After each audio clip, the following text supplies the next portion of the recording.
오늘 하나님 주신 말씀 이사야서 32장 1절에서 8절까지 말씀입니다.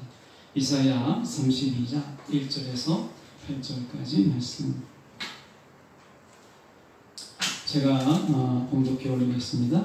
보라, 장차 한 왕이 공의로 통치할 것이요 방백들이 정의로 다스릴 것이며 또 그 사람은 광풍을 피하는 곳, 폭우를 가리는 곳 같을 것이며 마른 땅에 냇물 같을 것이며 곤비한 땅에 큰 바위 그늘 같으리니 보는 자의 눈이 감기지 아니할 것이요 듣는 자가 귀를 기울일 것이며 조급한 자의 마음이 지식을 깨닫고 어눌한 자의 혀가 민첩하여 말을 분명히 할 것이라. 어리석은 자를 다시 존귀하다 부르지 아니하겠고 우둔한 자를 다시 존귀한 자라 말하지 아니하리니 이는 어리석은 자는 어리석은 것을 말하며 그 마음에 불의를 품어 간사를 행하며 패악한 말로 여호와를 거슬며 줄인 자의 속을 비게 하며 목마른 자에게 마실 것을 없어지게 함이며 악한 자는 그 그릇이 악하여 악한 계획을 세워 거짓말로 가련한 자를 멸하며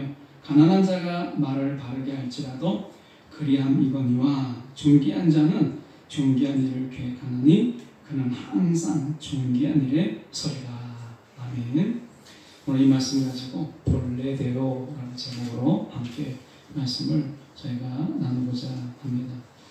오늘 저희가 잠깐 먼저 본문을 이해하기 위해서 본문을 향한 두 관점이 있다는 것을 먼저 이해를 하고 본문으로 들어가려고 합니다.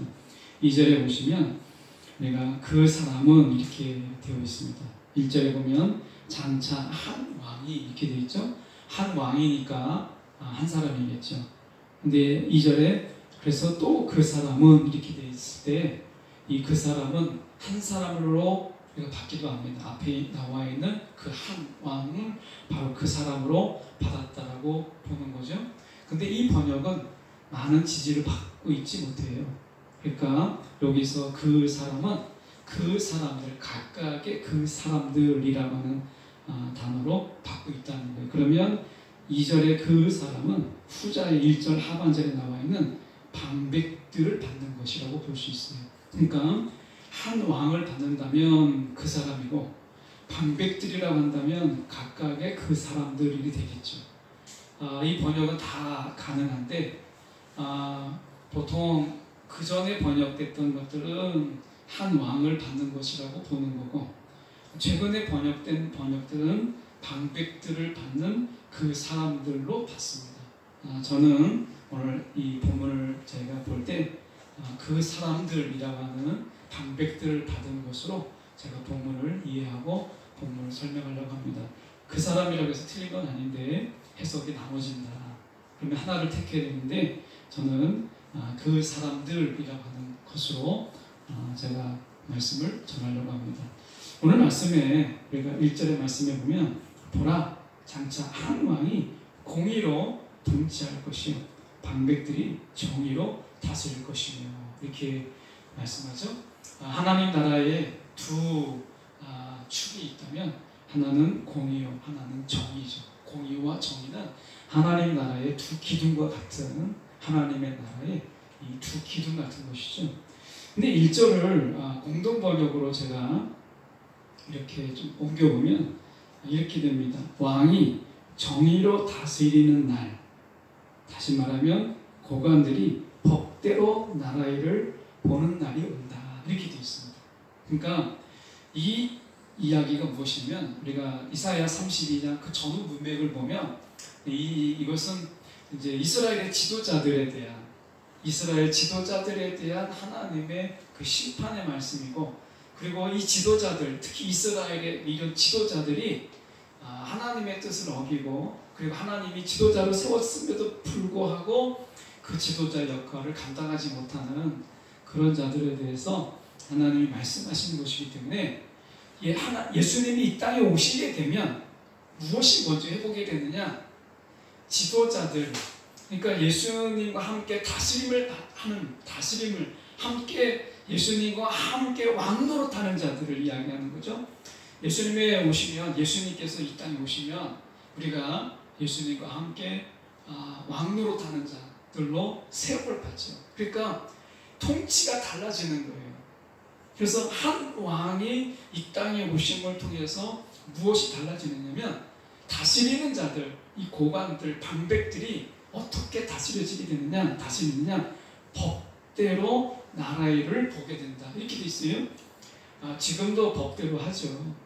우리가 옛날에 독재 시대라고 하는 우리가 전두환 대통령 때도 다 법대로 했습니다. 그런데 그 법이 어떻게 만들어진 거예요? 민주적인 어떤 절차와 그리고 국민들의 어떤 이런 공론화된 이런 과정들을 다 생략하고 날치기와 때로는 자신들이 무법하게 어떤 법적인 절차에 하자가 있는 이런 방법들로 우리가 법을 만들었던 것을 보죠. 그래서 그때 당시에는 뭔가 특별법이 많았어요. 뭐 국회의 정당한 절차의 법들보다는 특별 긴급조치, 특별법 이런 것들이 많아가지고 법 위에 법으로 존재했던 이런 것들이 많았던 것이 당시에 이 독재였었어요. 그래서 마치 왕정시대처럼 한 통치자가 자기 뜻하는 모든 것을 자기가 의도대로 행하는 이런 독재의 시대가 있었던 것이죠. 국회의 기능은 사실은 그때 어떤 제대로 사실은 논의조차 할 수 없었던 그때 당시의 상황이었다는 것이죠. 그런데 예수님께서 이 땅에 이제 오셔서 통치가 달라지게 되고 이 통치하는 지도자들이 법대로 하게 되는데요. 이 법은 세상의 법과 좀 다르죠. 세상의 법은 우리가 많은 모순들을 자체적으로 가지고 있어요. 상위의 법인 헌법을 가지고 있지만 그런 헌법 아래에서 많은 법들이 만들어지지만 어떤 법들은 그 법 자체가 우리 가운데 굉장히 모순을 가지고 오는, 그리고 그 법이 정말 온전하게 지켜지느냐, 법의 허점과 법의 구멍들이 많이 있는 것을 보게 돼요. 더 문제는 무엇이냐면 법 정신을 지키지 않는다는 거예요. 법이 만들어진 법은 모든 것을 담을 수 없어요. 근데 법을 만들어진 것은 법의 정신을 지키기 위해서 문자화시키는 것이지 그 문자대로 지키기 위해서 법을 만드는 건 아니거든요. 법이 존재하는 이유는 그 법을 만들었던 법의 의도와 정신을 지키기 위해서 그것을 문자화 시켜 놓은 거예요. 그러니까 그것을 문자대로 지키는 것이 아니라 그 법의 의도와 정신을 지키는 거죠. 그래서 법 자구보다 법의 정신, 법 정신이 훨씬 더 중요한 가치를 지니고 있는 거예요. 그래서 하나님의 나라에도 왕이 이 땅에 이제 새로운 한 왕이 오게 되면 로마서 8장 2절의 말씀처럼 이런 일이 벌어지게 돼요. 그리스도 예수 안에서 생명을 누리게 하는 성령의 법이 우리 가운데 이 다스리는 법으로 역사하게 되는 거예요. 그러니까 생명의 성령의 법이죠. 우리가 생명을 누리게 하는 성령의 법. 다른 모든 것들은 우리가 세상의 법들은 우리가 사람을 살리게 하는 것도 있지만 많은 경우 옥죄고 죄이고 또는 죽게 하고 이런 것들을 우리가 최소화시키는 이런 법으로 있지만 우리가 예수님이 다스리게 되면 분명히 얘기하죠. 생명을 누리게 하는 성령의 법이라고 이야기를 해요. 이 세상의 법은 우리가 생명을 누리게 하지는 않습니다. 이 세상의 법은 내 자유와 권리를 누리게 하죠. 어느 정도 자유를 보장하고 내 권리를 내가 누리도록 하는 거예요. 그런데 생명을 누리게 하는 법은 우리가 예수 안에서만 있어요. 세상에 우리가 법을 보십시오. 미국에서도 보십시오. 우리가 유명한 어떤 그레이스 처치라고 하는 꽤 미국에서 큰 교회가 이번에 코로나의 조치를 완전히 무시하고 우리는 예배드릴 자유가 더 중요하다. 그래서 마스크도 안 쓰고 막 와서 찬양 큰 소리로 하고 뭐 통성하고 예배드리는 것이 방송에 나와 있어요. 그게 정말 자유냐? 그래서 그들은 자유와 권한이 더 중요하다라고 외치고 있는 것이죠. 여러분, 그러나 오늘 예수님 안에서 자유와 어떤 권한과 권리 이런 것이 아니라 예수님의 법은 생명을 누리게 하는 성령의 법이다. 이렇게 말씀해요. 그래서 우리가 이 생명을 누리게 하는 성령의 법으로 말미암아 죄와 죽음의 법에서 우리가 해방되는, 죄와 죽음의 법에서 해방되는 이런 다스림이 있게 되는 거예요. 그래서 예수 안에서 우리를 다스릴 때 이 생명을 누리게 하는 성령의 법으로 다스리는 거죠. 법은 이 법을 우리 가운데 이야기하는 거예요. 생명을 누리게 하는 성령의 법이라고 하는 것입니다. 여러분, 우리가 생명을 누리십니까? 이 세상에 살아가면서 내가 살고 있다라는 것과 내가 살아있음을 누리는 것하고는 좀 차이가 있죠. 오늘 주님께서는 이 세상에 숨막히는 세상 아니겠어요? 정말 숨막히고 정말 내가 죽지 못하는 사회고 우리가 이 세상이 정말 답답하고 이런 사회잖아요. 그런 사회 속에서 생명을 누린다라고 하는 것이 얼마나 귀한 것인가 라고 하는 것이에요. 그래서 우리가 이 생명을 누리는 이 법의 실제가 2절에 나와요. 2절에 어떻게 달라지느냐 보십시오. 그 다스림, 통치자들마다 어떤 다스림이, 성령의 법으로 어떤 다스림이 있느냐. 자, 광풍을 피하는 것과 같아요. 막 문제의 광풍들, 뭐 고민의 광풍들, 염려의 광풍들이 있잖아요. 막 이런 어떤 문제들의 이런 광풍들, 지금 어땠어요? 코로나19가 있을 때 한참 막 장마로 인해서 코로나, 장마 이런 것 때문에 온통 삶이 뒤죽박죽이었어요. 그 장마가 끝나는가 싶었는데 이제 코로나가 확산되고 더위가 막 몰려오고 이런 것으로 인해서 여러분 우리 가운데 엄청난 광풍이 우리 가운데 몰려오잖아요. 그래서 우리가 보면 광풍이 몰려오는데 그 광풍을 피하는 것이 되고, 또 폭우가, 얼마나 폭우가 우리가 많이 있었어요. 근데 그 폭우를 막게 하고, 메마른 땅에, 여기 보시면 메마른 땅에 냇물 같은 흐르는 물이 그 속에서 있게 될 것이고, 그리고 곤비한 땅, 사막의 큰 바위 그늘과 같은 것이다 라고 하는 것이죠. 쉼을 이야기하고 문제의 해결을 이야기하고, 그리고 우리가 메마른 땅, 죽은 땅에 생명을 공급하는 흐르는 냇물을 이야기하는 것이에요.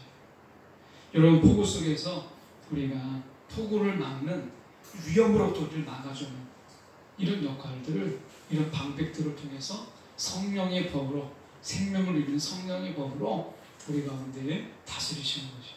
자, 여러분, 우리가 이 말씀을 볼 때 여러분에게 광풍이 있습니까?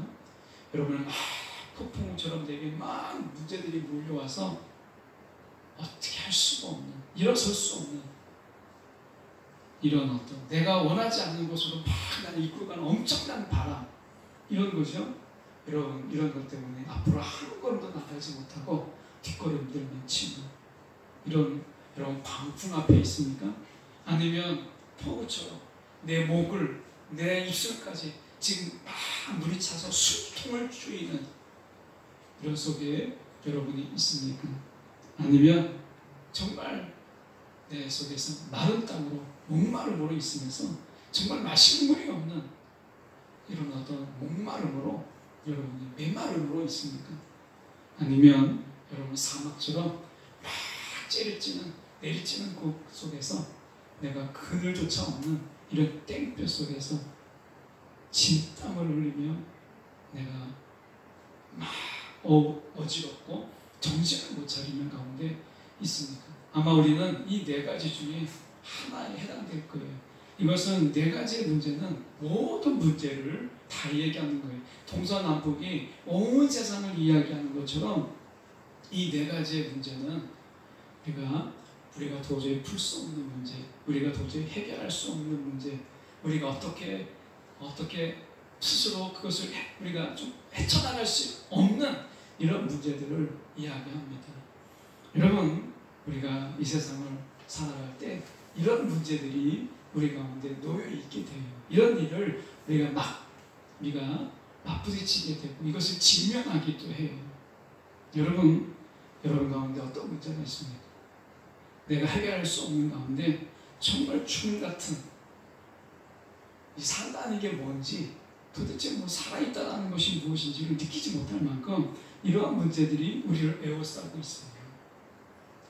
이 세상에서, 이런 문제들로 가득한 세상에서 여러분, 우리 악인들, 방백들, 거짓 지도자들은 그래도 내가 살아보겠다고, 내가 그래도 나는 살아보겠다고 남의 술통을 쪼이고 남을 짓밟고 살아가는 거예요. 그래봤자 그들도 오래가지 못하고, 그래봤자 그들도 망할 수밖에 없는데 말이죠. 그래서 그들을 이야기하기를 5절에 이렇게 말씀합니다. 어리석은 자들, 이렇게 얘기하죠. 이 어리석다라고 하는 것은 악하다라는 말과 같아요. 왜냐하면 우리가 지금 7절에 나와 있는 악한 자라는 말과 5절에 어리석다라는 말하고 사실은 대동소이합니다. 왜 여기서 어리석다라는 이야기는 배움이 부족하고 지혜가 부족하고 지식이 부족한 이런 것을 이야기하는 게 아닙니다. 여기서 어리석다라고 하는 것은 하나님을 알지 못한다. 그래서 어리석은 거예요. 하나님을 알지 못하기 때문에 우리가 어리석다라고 하는 거예요. 하나님에 대한 무지, 이게 인간의 어리석음이에요. 그 어리석은 자가 어떻게 합니까? 어리석은 자를 다시 존귀하다 부르지 않겠다. 세상은 이 어리석은 하나님을 알지 못하는 자들, 그런 자들을 뭔가 힘이 있다, 뭔가 그들에게 뭔가 빌붙을 만한 게 있다 싶으면 괜히 존귀하게 여겨요. 그런 날들이 다시는 없다라고 얘기합니다. 우둔한 자를 다시 존귀한 자라 말하지 않을 것이다. 왜냐하면 6절에 보십시오. 어리석은 자는요, 어리석은 걸 말해요. 하나님을 모르는 자는 하나님이 없는 것만 이야기해요. 하나님을 인정하지 않기 때문에. 그래서 하나님이 없는 세상을 늘 이야기하는 거예요. 그 마음에 불의가 있어요. 간사함이 있어요. 여러분, 이런 자들이 가지는 이 간사함이라고 하는 것은 얼마나 간사한지, 상황에 따라서 조건에 따라서 자신의 말을 바꾸잖아요. 여러분, 이런 불의와 간사가 이 어리석은 자의 특징이에요. 불의와 간사, 그리고 패역한 말로 여호와를, 하나님을 거스리죠. 그래서 어떻게 합니까? 줄인 자의 속을 비게 하고 목마른 자에게 마실 것을 없애지게 하는 거예요. 다 착취하고 빼앗고 자기가 갈취하는 거예요. 없는 가운데서 그걸 갈취해서 내가 마시고 빼앗아서 내가 먹고 하는 거예요. 그들의 것을 빼앗아서 내 것으로 취하는 거죠. 그런데 여러분, 세상에서는 이러한 자들을 존귀하다고 여기고, 세상에서는 이러한 자들을 귀하다고 여겨요. 세상에서 힘이 있다고 이야기합니다. 이게 이 어리석은 거예요. 하나님께서 이제 한 왕이 공의로 통치하는 이때가 되면 이런 지도자들은 이 땅에 존재하지 못하게 하는 것입니다. 그래서 우리가 3절과 다시 돌아가서 이렇게 볼 수 있습니다. 3절, 4절을 보면, 먼저 3절을 보시면요, 보는 자의 눈이 감기지 아니할 것입니다. 눈을 이야기하고요, 그 다음에 우리가 듣는 자가 귀를 기울일 것이며 이렇게 됐습니다. 눈과 귀입니다. 자, 하나님의 다스림을 받는 방백들의 특징이 무엇이냐? 그 정의와 공의로 다스림, 이 생명을 이루는 성령의 법으로 다스리는 자의 특징이 무엇이냐? 여러분, 먼저 우리는 여기에 해당되는 거예요. 자, 먼저 나를 그렇게 다스려야 되고요. 성령의 법으로. 나를 그렇게 다스리는 자는 또 다른 사람들을 그렇게 대해야 되는 거예요. 첫 번째가 뭐냐? 여러분, 눈과 귀예요. 눈과 귀. 감각이죠, 감각. 내가 보는 것, 내가 듣는 것, 내가 보는 것, 듣는 것에 우리가 얼마나 약합니까? 자, 이스라엘 백성들도 보는 것에 너무나 약하기 때문에 보이는 신을 만들었잖아요. 이게 우상이잖아요, 우상. 사람이 보는 거에 얼마나 약한지 몰라요. 보는 것. 여러분, 보는 것에 대해 마음을 빼앗기면 여러분, 그것은 이 생명을 누리는 성령의 법에 다스림을 받지 못해요. 눈에 보는 것, 듣는 귀, 이 감각적인 겁니다.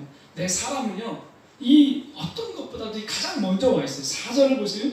조급한 자의 마음이 지식을 깨닫고 어눌한 자의 혀가 빈잡하게 말을 분명히 할 것이라.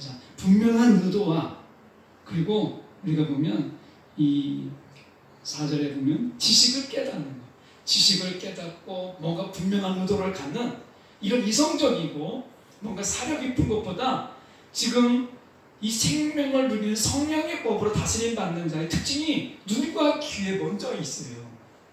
이게 더 중요하다는 거예요. 우리가 계속해서 성령 안에 있지만 보는 것에 의해서 쓰러지고 듣는 것에 의해서 넘어지는 거예요. 그래서 여러분, 믿는 자가 가장 우리가 조심해야 될 게 뭐냐? 보는 것과 듣는 거예요. 분명히 우리 가운데 말씀하시는 게, 자, 보는 자의 눈이 감기지 아니할 것이며 이야기하잖아요. 그 다음에 우리가 보면 듣는 자가 귀를 기울일 것이다 라고 이야기를 해요. 자, 이게 중요하잖아요. 자, 여러분, 우리가 생각해 봐야 될 게 바로 이 말씀이에요. 오늘 우리가 내가 무엇을 보고 내가 무엇을 듣고 하는 것, 이게 우리가 살면서 내가 보지 않는 순간이 어디 있겠으며 내가 듣지 않는 순간이 어디 있겠어요. 그런데 하나님의 다스림, 정의와 공의로, 특히 우리가 법으로 다스리는 생명의 성령의 법으로 우리가 다스림을, 그것을 우리가 통해서 살아가는 자의 특징이 보는 것과 듣는 것에 있다는 거예요. 여러분, 내가 보는 것을 눈으로 보지 말고 믿음의 눈으로 봐야 돼요. 믿음의 눈으로. 내가 본 것에 대해서, 여러분, 그것에 대해서 확신하기보다는 믿음의 눈으로 보려고 하는, 여러분, 이런 어떤 우리의 삶의 모습이 있어야 돼요. 눈으로 보는 것에 끌려다니지 말아요. 듣는 게 그렇습니다. 여러분, 이런 감각들은 우리가 성령의 법에 의해서 다스림 받아야 돼요. 나의 눈은 성령의 법으로 다스림 받아야 돼요. 내 귀는 성령의 법으로 다스림 받아야 돼요. 이것이 우리의 이성과 생각보다 먼저 있어요. 본문에서. 이게 중요하기 때문에. 그래서 우리가 사람의 우리가 모습 속에서 보는 것, 듣는 것, 이것이 성령의 다스림을 받지 않으면요, 내가 보는 것에 끌려가고 듣는 것에 의해서 끌려가는 거예요. 세상은 그래서 자꾸 보이려고 하고 세상은 자꾸 반복해서 틀리게 하는 거죠. 우리가 미혹한다. 마지막에 미혹의 영은 다른 거 아닙니다. 이적을 베풀고 막 기적을 베풀면서 보이는 거예요. 특별한 걸 보이고 특별하게 말하죠. 이것 때문에 끌려가는 거예요. 그래서 보는 것과 듣는 것, 눈과 귀가 여러분 성령의 법에 의해서 다스림 받아야 돼요. 이게 무엇보다도 앞에 있어요. 4절에 내가 이어서 나오는 게 뭐냐, 이 마음이 지식을 깨닫고, 이 지식을 깨닫는 것에 여러분 성령의 법이 다스림을 받아야 돼요. 지금은요, 우리가 얼마나 지식이 넘쳐나는 사회잖아요. 지식이 넘쳐나는 사회예요. 지금 하루 잠만 자고 일어나면 막 어제 알았던 지식은 이제 새 것이, 이제 헌 것이 되어버리고 새로운 지식들이 막 넘쳐나는 거예요. 여러분, 우리가 코로나 바이러스 이런 거에 대해서 우리가 얼마나 알 수 있었겠어요. 그런데 막 지금 S연이 나왔다, 우리나라는 GH연 6배가 급속도로, 이런 정보들이 막 넘쳐나는 거예요. 바이러스 다 전부인 것 같아요. 얼마나 지식이 늘어나는지 모르겠습니다. 그런데 이 지식 속에서 선별을 하는 성령의 법이 필요한 거예요. 지식의 다스림이 필요한 거예요. 우리가 어떤 지식의 닭동사니 속에서 막 쓸모없고 어디에도 막 쓸데가 없는 쓰레기 같은 지식들이 너무 많다 보니까 하나님을 제대로 알지 못하는 이런 것들이 너무 많아요. 지식이 넘쳐나니까 오히려 하나님을 몰라요. 지식이 넘쳐나니까 하나님에 대해서 더 알려고 하지 않아요. 지식이 진짜 지식을 막는 거예요. 마치 홍수가 있을 때 마실 물이 없는 것처럼 지식의 홍수 속에서 정말 선별할 수 있는 지식을 우리가 분별하지 못하고 있는 거예요. 그래서 성령의 법에 다스림을 받아야 돼요. 또 우리가 보면 우리가 말을 분명히 할 것이요. 여러분, 이 분명한 의도, 신앙 안에서 분명한 태도, 이 분명한 자세, 뭐 어중간한 이런 것도 아니고 뭐 저런 것도 아니고 뜨뜻미지근한 것, 이런 게 아닙니다. 우리는 분명히 이야기하죠. 여기서 이야기하는 게 바로 그런 것입니다. 분명히 말할 것이다. 여러분, 분명한 의도가 필요한 거예요. 분명한 신앙, 이것이 우리가 성령의 법의 다스림 속에서 분명해져요. 생명은요, 살아있으면 살아있는 거지, 여러분, 살아있는 듯한데 뭐 죽은 거, 이런 건 없어요. 여러분, 살아있음과 생명과 죽음처럼 분명한 게 있을까요? 없어요. 여러분, 생명과 죽음은 너무나 분명한 거예요. 그래서 오늘 우리 가운데 이 분명한 의도, 이것은 성령의 법을 다스림 받는 자의 분명한 삶의 모습입니다. 우리가 신앙 안에서 우리가 애매하게 이런 듯 저런 듯이 없어요. 우리가 신앙 안에서 자꾸 흑백으로 우리가 너무 한쪽으로 막 치우쳐서 막 이것만 이렇게 얘기한다고 말씀하지만, 여러분, 신앙은 나의 흐릿함을 제거하는 것이에요. 나의 애매함을 지워나가는 것이에요. 신앙이라는 건 바로 그런 거예요. 나의 애매모호함을 지워나가는 것이 신앙이에요. 신앙의 성장이라고 하는 것은 내가 애매하고 모호하고 애매했던 부분들이 이제 보다 분명해지는 것을 우리가 신앙의 성장이라고 하는 거예요. 말씀 속에 우리가 보시면 이렇게 5절 6절을 보실까요? 어리석은 자를 다시 존귀하다 부르지 아니하겠고 라고 이야기해서 아까 봤던 말씀입니다. 여러분, 어리석은 자를 어리석다고 말할 수 있는 것, 우둔한 자를 우둔한 자라고 말할 수 있는, 여러분, 이 분명한 태도가 필요합니다. 앞에서는 어리석다라고 말하고 앞에서는 우둔한 자라고 말하는데 뒤에서는 그들을 부러워해요. 그들의 성공과 그들의 어떤 정치와 그들의 뭔가 가진 것을 부러워하는 거예요. 여러분, 이것은 그들을 어리석은 것을 어리석다라고 말하지 못하고 속으로는 앞에서는 어리석다라고 하고 뒤에서는 존귀하다라고 말하고 있는 게 바로 이런 거예요. 우리는 어떻게 해요? 이 자리에 나와 있으면 세상에서 막 세상을 막 쫓고 세상에서 나가고 있는 사람들에 대해서 우리는 그게 아니다 이렇게 이야기하는데, 우리가 세상 속에 나갔을 때는 그런 자들 앞에서 머리가 숙여지게 되고 그런 자들 앞에서 우리는 열등감을 갖고 그런 자들 앞에서 우리는 주눅을 듣는 것이요, 이게 그들을 존귀하게 만드는 거예요. 성경은 이야기합니다. 어리석은 자를 어리석다라고 이야기하고 우둔한 자를 우둔하다라고 말하라는 거예요. 왜 그렇게 하지 못하고 그렇게 살아가느냐는 걸 우리 보고 말씀하고 있는 거잖아요.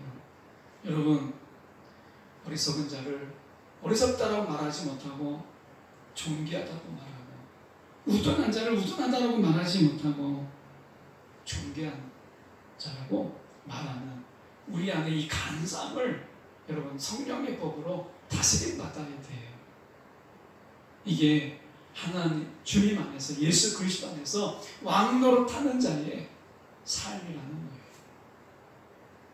여러분, 이 땅에 어떻게 살아갑니까?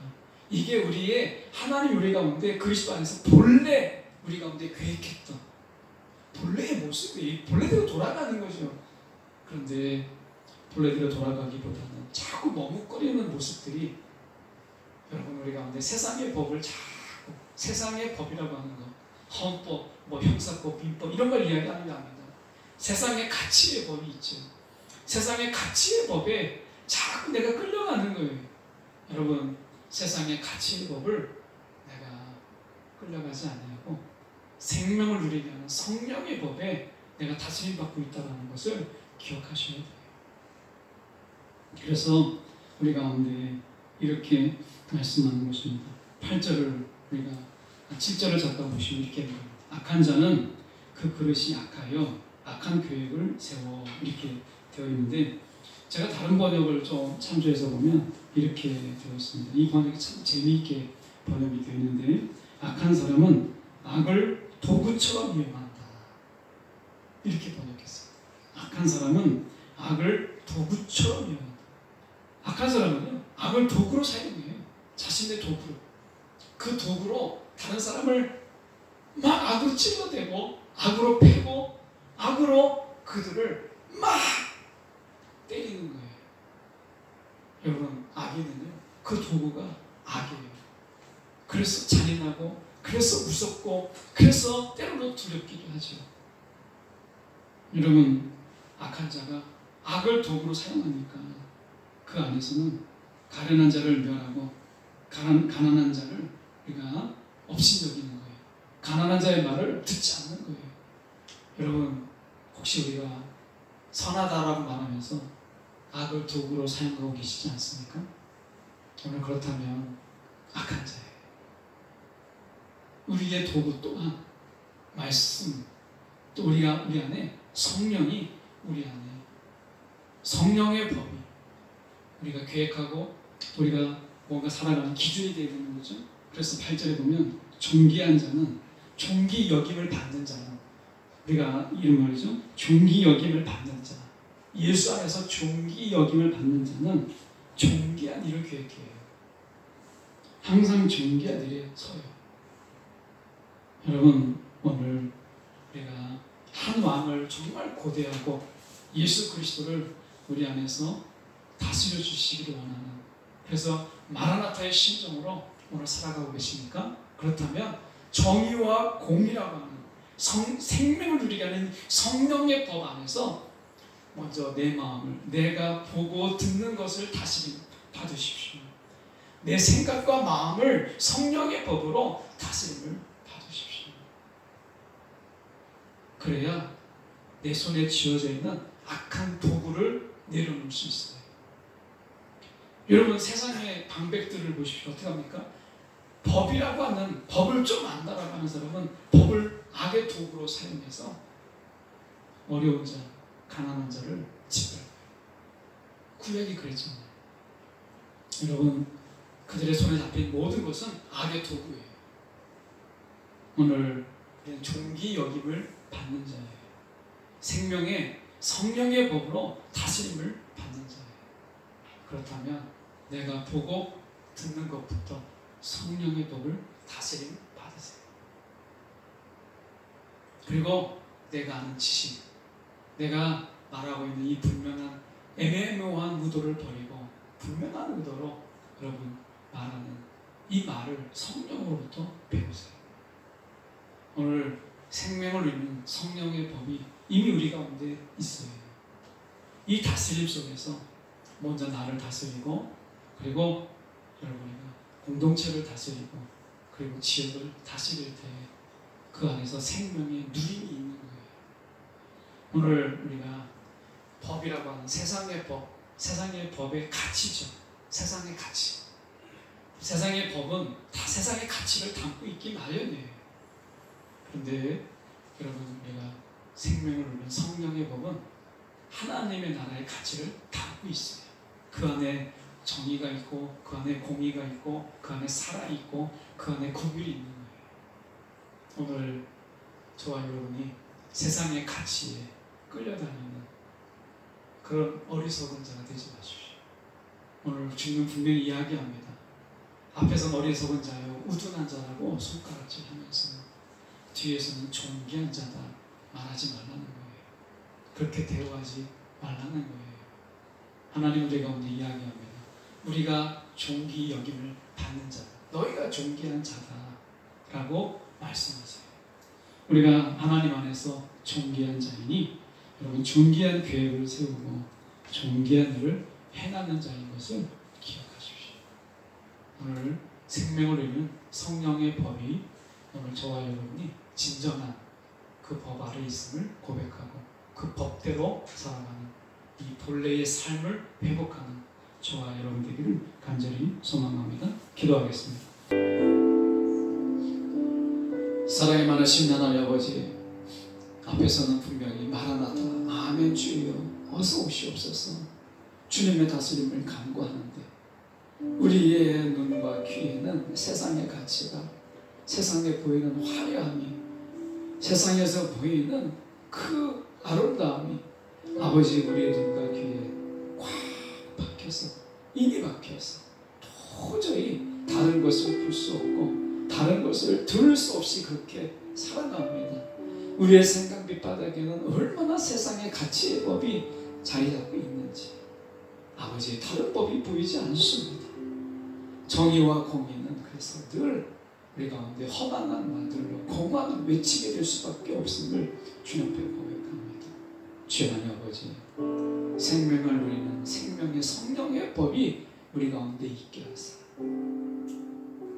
어리석은 자를 어리석다라고 말하고 우둔한 자를 우둔한 자라 분명히 말할 수 있는 그런 삶으로 살아가게 하여 주시옵소서. 악의 도구로 주님 사용하던 모든 것을 다 내려놓고 생명의 성령의 법으로 존귀 받는 자답게 존귀한 일을 계획하고 존귀한 일을 행하는 주님의 존귀한 자 되게 하여 주시옵소서. 오늘도 이 갈급함으로 기도하는 이 시간 가운데, 여기 모인 시간 가운데, 하나님 영상으로 예배드리는 모든 시간 가운데 함께하여 주시옵소서. 오늘도 주님 앞에 간구합니다. 우리 가운데 평안을 허락하여 주시옵시고, 험하고 험한 이 세상 속에서 주님으로 인하여 쉼과 평안과 여유가 있는 이 밤이 되도록 역사하여 주옵소서. 살아계신 예수 그리스도를 받들어 기도드렸나이다.